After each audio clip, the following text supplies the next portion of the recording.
Standing there with my new house keys in my hand felt surreal. 32 years old, and finally holding the symbol of my independence hard-earned after the worst betrayal of my life. When Jessica cheated on me, it hurt. When my sister Amanda took her side, it nearly destroyed me. Now, a year later, Amanda needed a place to stay, and my parents were furious that I refused to offer my spare bedroom. They called me heartless and selfish, but they had no idea what it took to rebuild my life from scratch after my own family chose my cheating ex over me. Before I tell you how my own family turned against me, let me know where you are watching from, and hit that subscribe button if you have ever had to choose yourself over family loyalty. I grew up in Portland, Oregon, in a comfortable, middle-class neighborhood with decent schools and tree-lined streets. My parents, Robert and Diana, owned a small accounting firm that provided well for our family of four. From early on, there was an unspoken hierarchy in our household.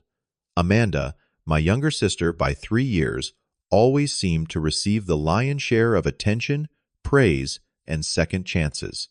Colton, "Why cannot you be more like your sister?" became such a common refrain that I eventually stopped noticing it. Amanda brought home B- grades and received celebration dinners. I brought home straight A's and got quiet nods of expected approval. This pattern continued throughout our childhood and teenage years, shaping our relationship in subtle ways. Neither of us fully recognized until much later. After graduating with my computer science degree, I landed a job at Technova, a mid-sized software development company specializing in healthcare applications. The work was challenging but rewarding, and by 29, I had established myself as a reliable senior developer with a promising future. My personal life, however, had been a series of short-lived relationships that never quite clicked until I met Jessica. It was July 15th, a Saturday evening, at my college friend Mark's wedding. The reception was held at Riverside Gardens, with string lights hanging from oak trees and the summer sunset painting everything in warm golden light. I had just grabbed a drink at the bar when I noticed her laughing with the bride's sister.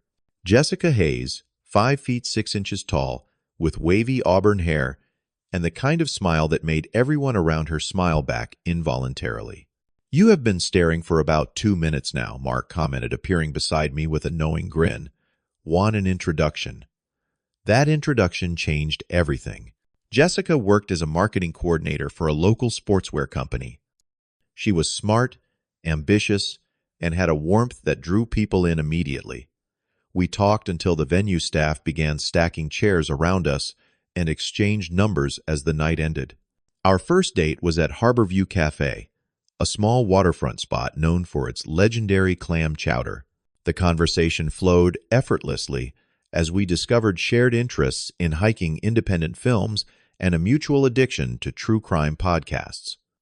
3 hours passed like minutes, and walking her to her door that night, I already felt something different about this connection.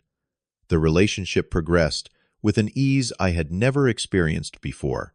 Weekend hiking trips to Mount Hood, spontaneous road trips to Seattle, and quiet evenings cooking together in my apartment became the rhythm of our lives. After 8 months, when my lease was up for renewal, Jessica suggested we move in together.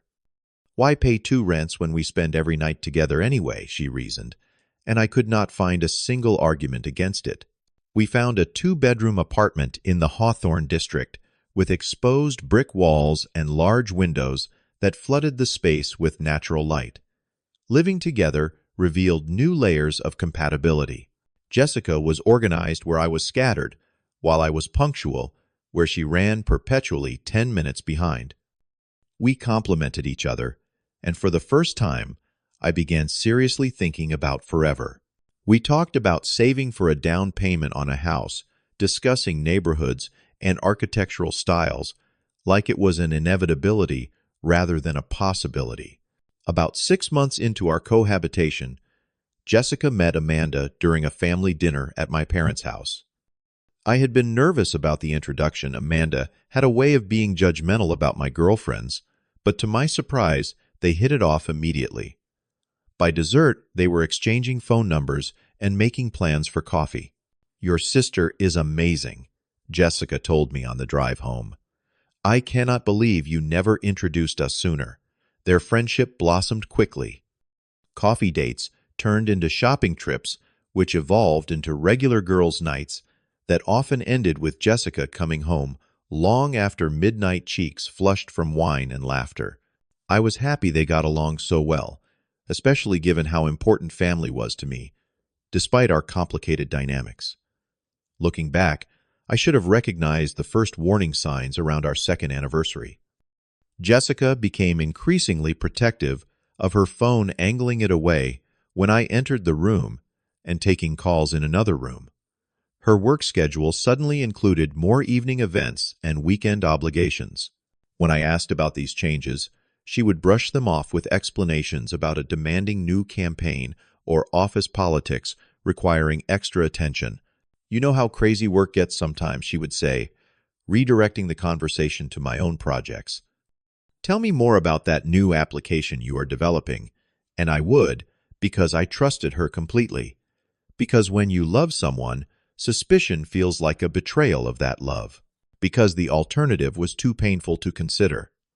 During this time, I received a significant promotion to lead developer on our newest healthcare interface project. The responsibility came with longer hours and higher stress levels as I navigated management expectations and team dynamics. Jessica was supportive at first, bringing me coffee during late-night coding sessions and leaving encouraging notes in my laptop bag. Gradually, though, a distance grew between us. Small irritations magnified my tendency to leave coffee mugs around the apartment, became evidence of my selfishness. My focus on work became emotional unavailability. My friendship with my female colleague Stephanie became subject to questioning glances and snippy comments. After nearly 6 months of this growing tension, I decided we needed to reconnect. I secretly planned a weekend getaway to Cannon Beach, where we had spent one of our happiest weekends early in our relationship. I requested time off work, reserved a oceanfront suite at Surf Song Inn, and arranged for a private beachside dinner. The Wednesday before our planned trip, Jessica left her laptop open when she went to shower. A notification pinged, and glancing over, I saw a message preview from someone named Marcus. "Cannot wait to see you tomorrow night." Last time was. The rest was cut off, but my stomach dropped. I had never considered myself the type to snoop, but in that moment my finger hovered over the trackpad as my heart pounded in my ears. Before I could decide what to do, Jessica returned and closed the laptop with a casual snap that somehow sounded deafening to my ears. "Everything okay? You look weird," she asked, towel drying her hair. "Everything is fine," I lied, already, feeling our relationship crumbling beneath my feet. The next day, I left work early. My team had just completed a major milestone on our project, and my supervisor suggested we all take the afternoon off as a reward. Instead of announcing my early return to Jessica, I stopped by Wildflower Florist and purchased a bouquet of lilies, her favorite. Perhaps the flowers would be a peace offering, an opening to an honest conversation about whatever was happening between us. As I approached our apartment door, I heard music playing inside, unusual for a Thursday afternoon, when Jessica typically worked until 6. My key turned in the lock with a quiet click, and I stepped into our home flowers clutched awkwardly in one hand. The evidence was immediate and undeniable. 2 wine glasses on the coffee table. A man's jacket draped over our couch, a jacket I had never seen before. Male laughter from our bedroom, followed by Jessica's distinctive giggle. Time seemed to stretch and compress simultaneously. I stood frozen in our living room flowers, hanging limply at my side, as my brain processed what my heart already knew. When I pushed open the bedroom door, Jessica's expression shifted from shock to guilt to defensive anger in the space of seconds. "Colton, what are you doing home?" she gasped, pulling the sheet up to her chin, while the man beside her, younger than me, with the sculpted physique of someone who prioritized gym time, scrambled to locate his scattered clothing. "I live here. I responded, my voice unrecognizable, even to myself. Who is this? The confrontation that followed plays in my memory like a bad movie scene. Jessica alternating between tearful apologies and blame-shifting accusations. Marcus, her coworker from the marketing department, mumbling awkward excuses as he hastily dressed and fled our apartment. Me standing there holding wilting flowers, feeling like the universe's most pathetic cliché. It just happened. Colton Jessica claimed, though her text messages, which I finally demanded to see, revealed an affair spanning nearly 4 months. I was lonely. You were always working, always distant. We were saving for a house. I reminded, her voice hollow. I was working extra hours for our future. A future that felt like it was never going to arrive, she countered. Marcus makes me feel wanted, appreciated. When was the last time you truly saw me? The conversation circled painfully for hours, peeling back layers of our relationship to reveal rot I had refused to acknowledge. By midnight, Jessica had packed an overnight bag and left for a friend's place to give us both some space to think. I sat alone in our apartment until dawn, surrounded by the artifacts of what I had believed was a loving partnership. My first call the next morning was to Amanda. My sister and I may have had our complications, but family was family, and I desperately needed someone on my side. When she answered, I could barely form coherent sentences through my grief. Jessica cheated. Found her with someone from her work. Happened in our bed. There was a long pause on the line before Amanda responded, her voice strangely measured. What exactly happened, Colton? Like, what led up to this? The question felt like another betrayal. What led up to this? She was sleeping with another man in our home. I know, and that is awful, Amanda said carefully. But relationships are complicated. Jessica has been unhappy for a while. Did you notice that it all ice formed in my veins as the implication of her words sank in? You knew another pause longer this time. Not exactly new. She confided that she was feeling neglected, that you two were growing apart. I encouraged her to talk to you about it, but not to sleep with someone else, I pressed, anger rising to replace shock. Of course not, Amanda replied, though her tone lacked conviction. Look, cheating is never okay, but maybe this is an opportunity to examine your role in the relationship breakdown too. Jessica said, you have been emotionally unavailable for months. The conversation deteriorated from there. Through halting admissions, I pieced together that Amanda had known about Marcus for at least 2 months. Not only known, but served as alibi and confidant, telling our parents Jessica was with her on evenings. She was actually with Marcus. When I asked why she would betray me like this, her answer stunned me into silence. Jessica was unhappy, Colton. Really unhappy. I tried to get her to talk to you, but she said you never listened. What was I supposed to do? She is my friend too. I am your brother. I said the words scraping my throat raw. And brothers should want their sisters to be happy. She countered as if her logic was irrefutable. Jessica makes me happy. She is the sister I never had. Maybe if you had been more attentive. I hung up before she could finish. The following Sunday, my parents insisted on a family dinner to discuss everything. I arrived to find not just my parents and Amanda, but Jessica as well, seated comfortably at my mother's right hand, as if nothing had changed. The betrayal cut deep, stealing my appetite and voice, as my father awkwardly attempted small talk about the Trailblazers season.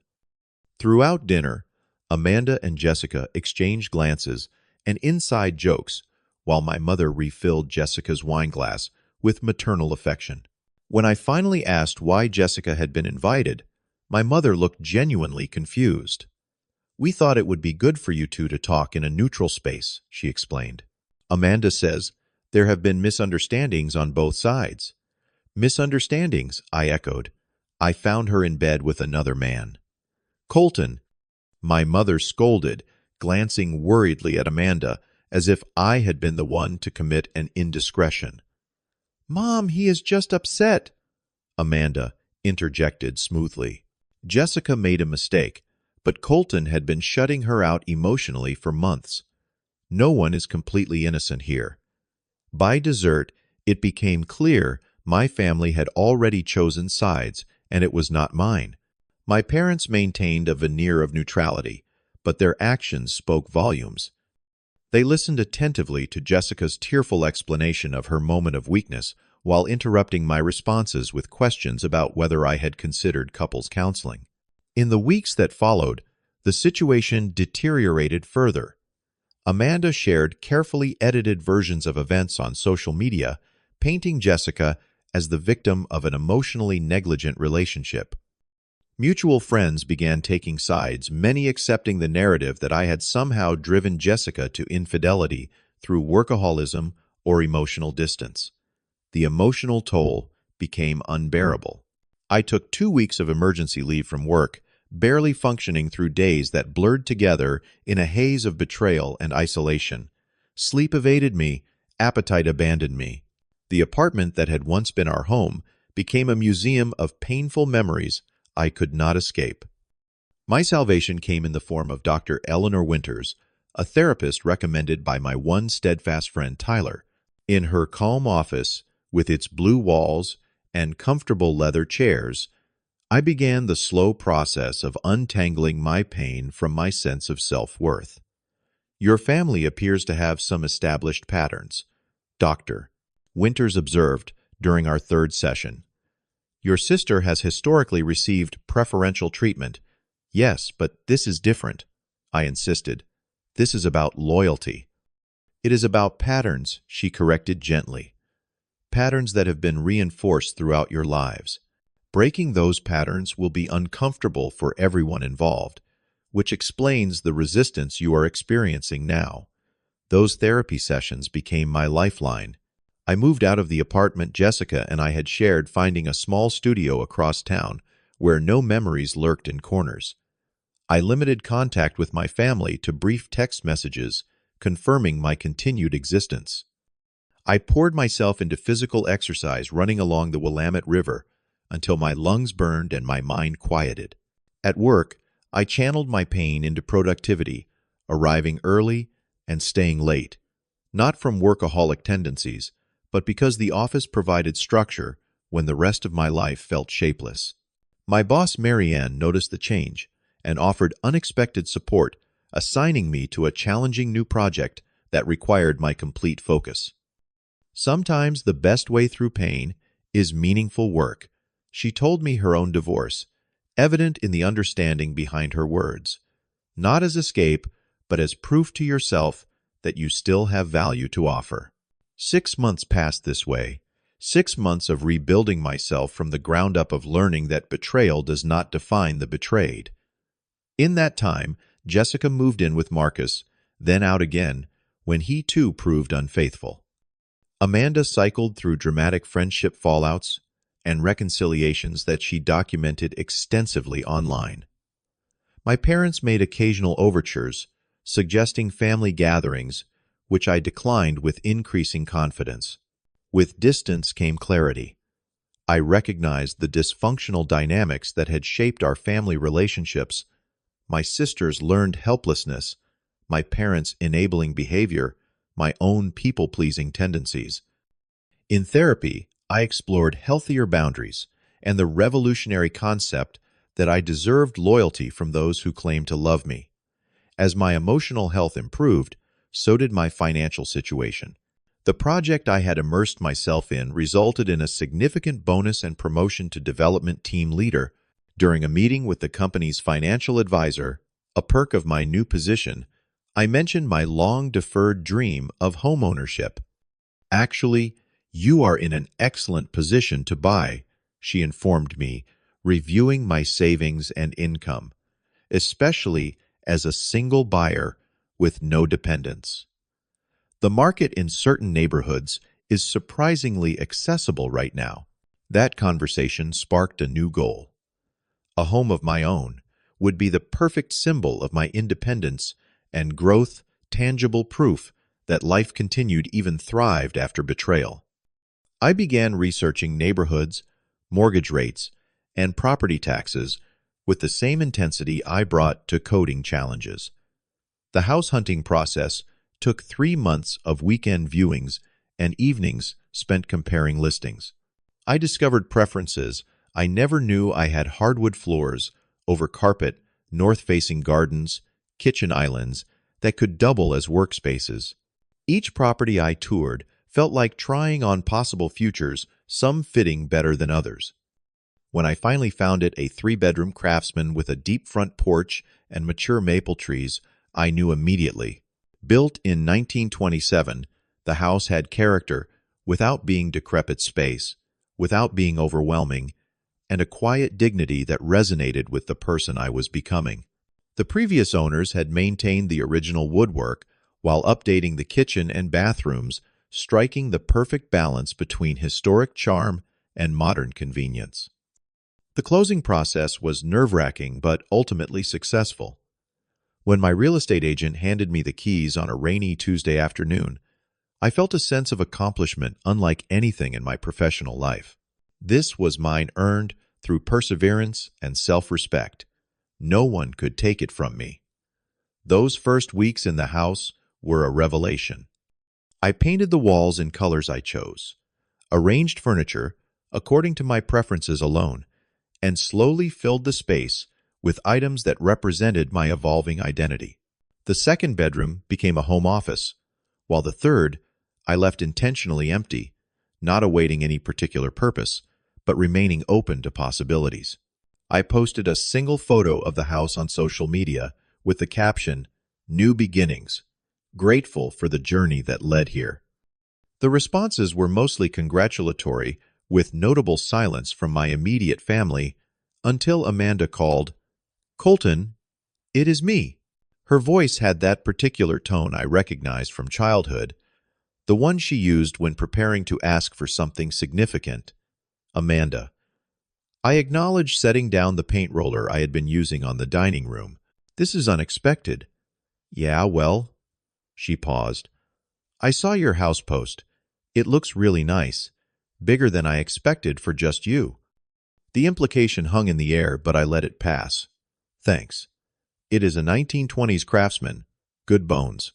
"Listen," she continued, her voice shifting to what our father called her business tone. "I am actually calling because I am in a bit of a situation. Richardson Media downsized, and my position was eliminated last week."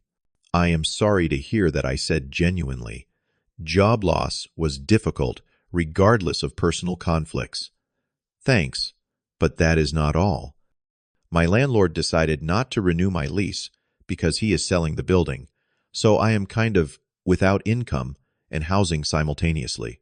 The knot in my stomach tightened as I anticipated where this conversation was heading. "That sounds challenging. What is your plan?" "Well," she drew out the word Mom and Dad suggested I talk to you. "Since you have this big new house with extra bedrooms and all, they thought maybe I could stay with you temporarily while I figure things out." Despite months of therapy preparing me for establishing boundaries, the audacity still caught me off guard. "Amanda, we have barely spoken in nearly a year." "I know, and that is silly. Right?